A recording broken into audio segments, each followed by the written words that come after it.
Hello again from my front porch. Today we're going to talk about the GOAT. Now, if you're not familiar with the acronym, the GOAT acronym, it stands for the greatest of all time. Now, it's been in the social media stream now for a while because mostly of LeBron James, and for those who may not be aware, LeBron James, being a superstar basketball player, has been around for a couple of decades now, just really burning up the courts. Really strong player. Now, here's the part of this that I want to discuss, though. There's all this debate over whether LeBron James actually is the GOAT, the greatest of all time. And I want to talk about that a bit. Now, as many of you know, I am not a sports fanatic. I'm not one of those guys who memorizes stats and does stuff.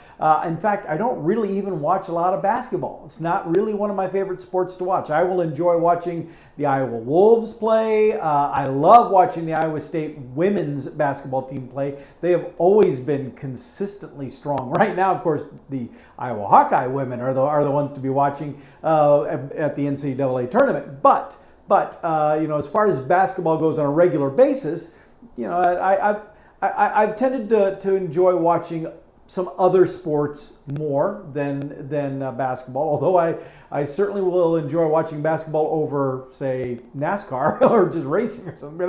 That's just me. But anyway, while I may not be an expert on athletic stats, I do know how to use Google. And so I want to share a little bit of stuff. There's this debate. Is LeBron James really the GOAT? Okay, well, we need to start with the reason he's been called the GOAT is because he broke the all-time scoring record, over 38,000 points. And that original record was set by Kareem Abdul-Jabbar.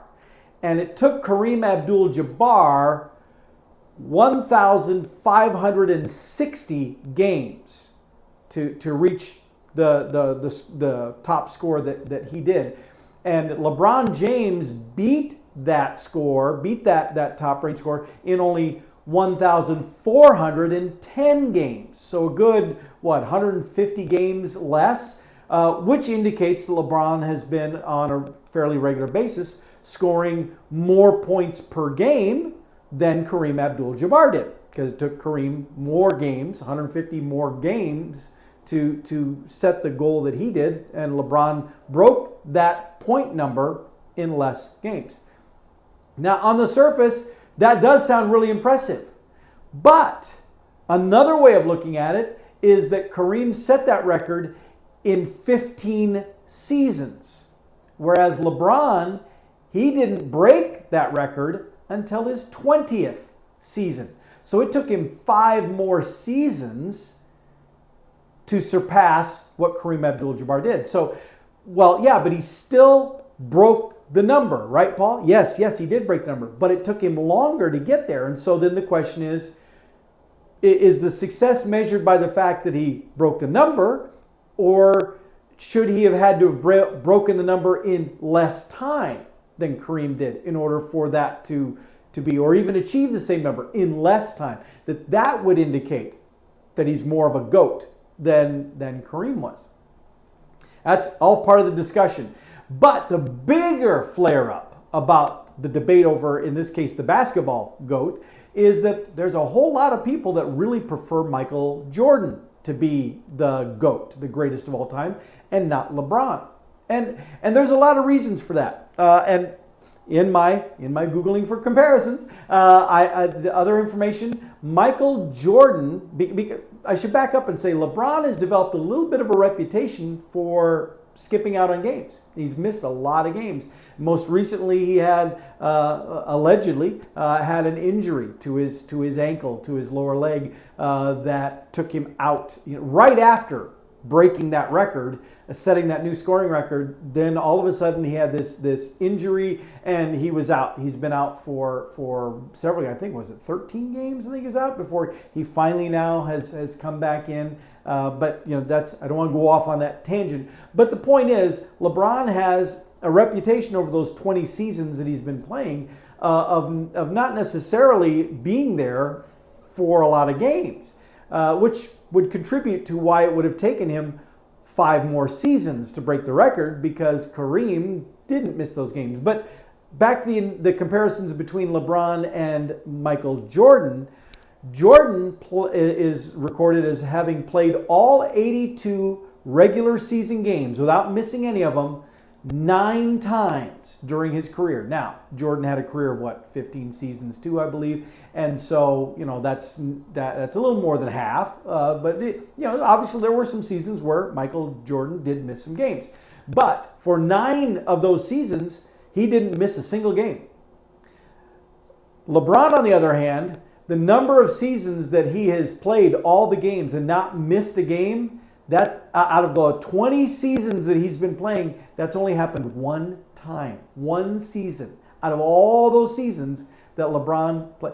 Well, does that mean Michael Jordan is the better player because he played solid straight through all those? The debate is on. But here's another thing.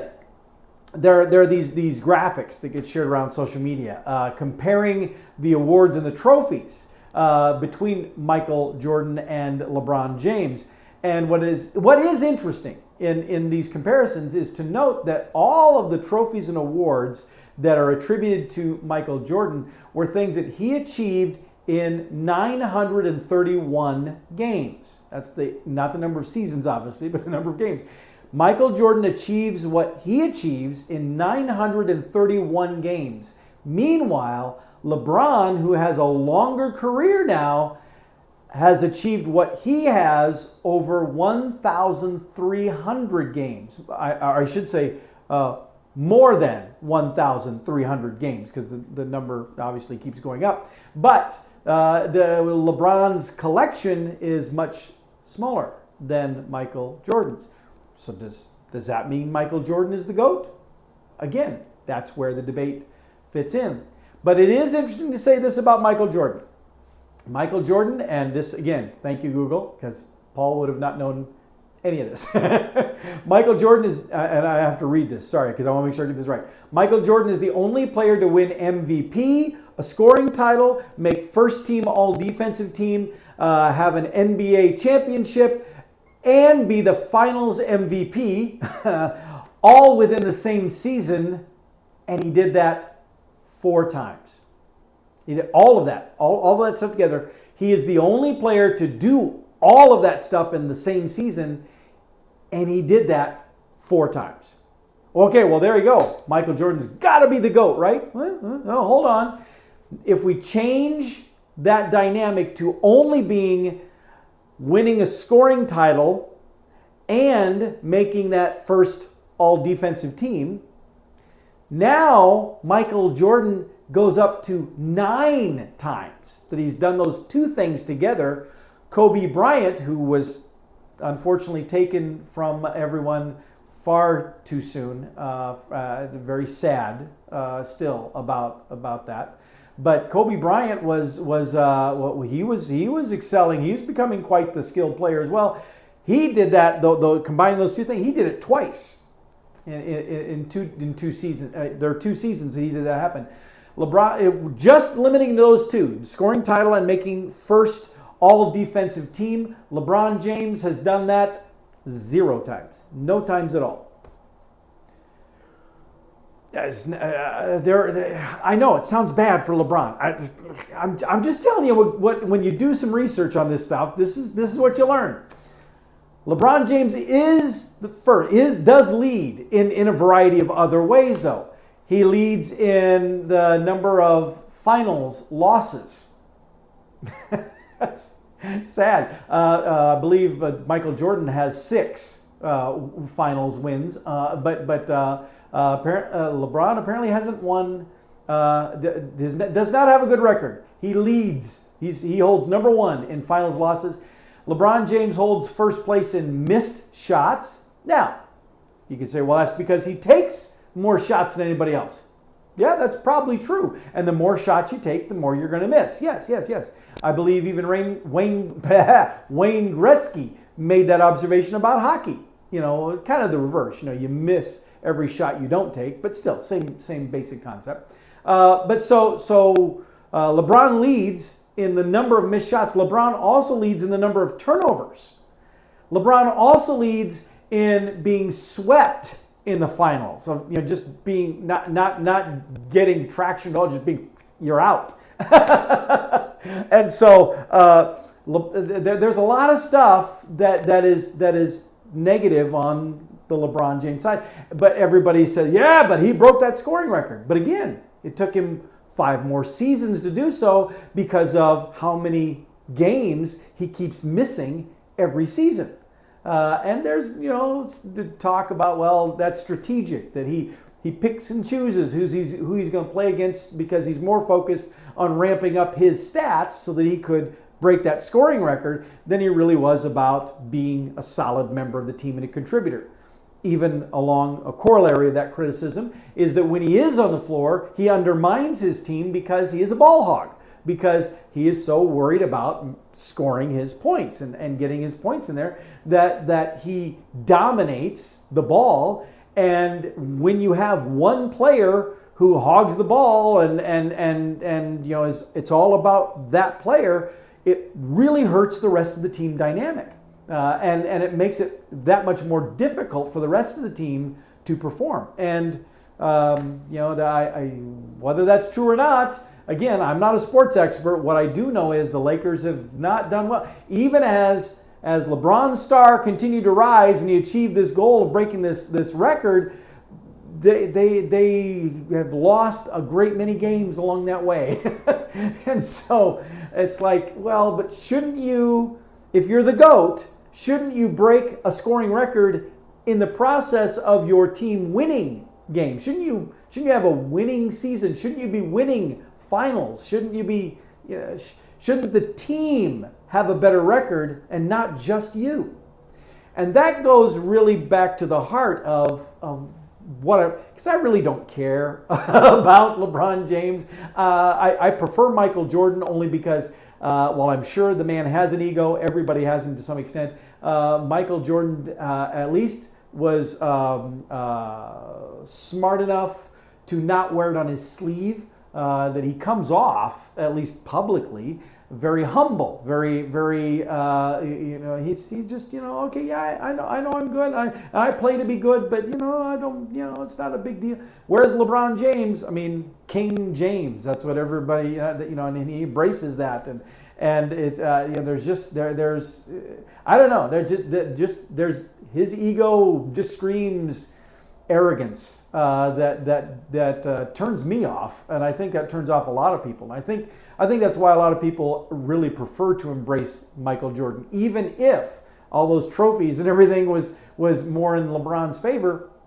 I think what it really is a personality issue, that people just don't want to like LeBron James, which is unfortunate because he is a very solid player. He is very good when he's playing, but he is a strong, solid player in many respects. But there is room for criticism, and so is he the GOAT? Is Michael Jordan the GOAT? Was Kobe Bryant the GOAT? Should Kareem have been called the GOAT? Still be called the GOAT? Who should be the GOAT? And my contention is nobody. Nobody should be the GOAT. Why do we even use this term?